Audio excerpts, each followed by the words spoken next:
Bethpage Black, the course that usually terrifies even the bravest golfers, felt strangely tame on day one of the Ryder Cup.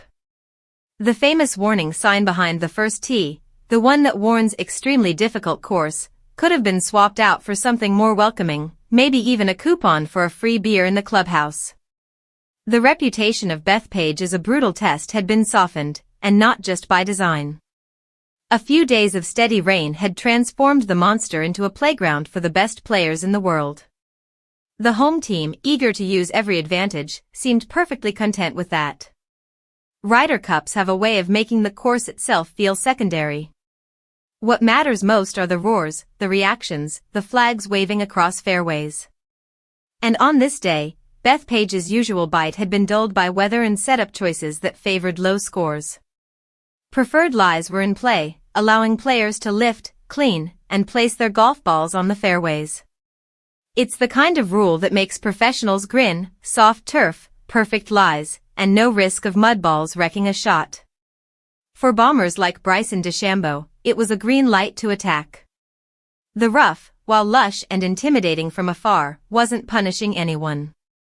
Instead of balls sinking deep into the grass, they popped up on top, perched like they were on tiny tees. It was, in essence, the opposite of what Bethpage Black is supposed to be. The course known for grinding players into submission was now offering up birdies like candy. The greens were soft, receptive, and far flatter than what the course is famous for.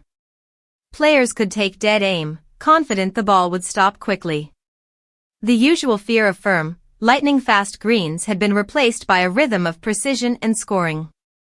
One shot in particular captured it all. Matt Fitzpatrick, standing in the wet rough on the fourth hole, faced an uphill 162-yard approach over a bunker. Under normal Bethpage conditions, that's a shot you'd hope just to land on the green. Instead, Fitzpatrick's ball not only landed 5 feet from the pin but spun back to 3, setting up an easy birdie.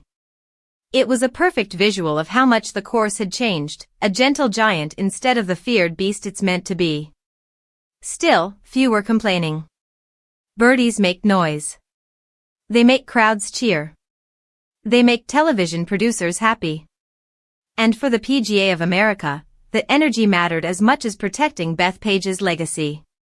The roars of home fans echoed down the fairways as players traded red numbers on the scoreboard. For the Americans, it was exactly the environment they wanted, a setup that rewarded aggression and allowed their big hitters to dominate. It wasn't the brutal Bethpage of legend, but it was entertaining, electric, and perfectly suited for a Ryder Cup in New York. The purists might mourn the lost toughness of the course, yet for one day at least, the Black smiled rather than snarled.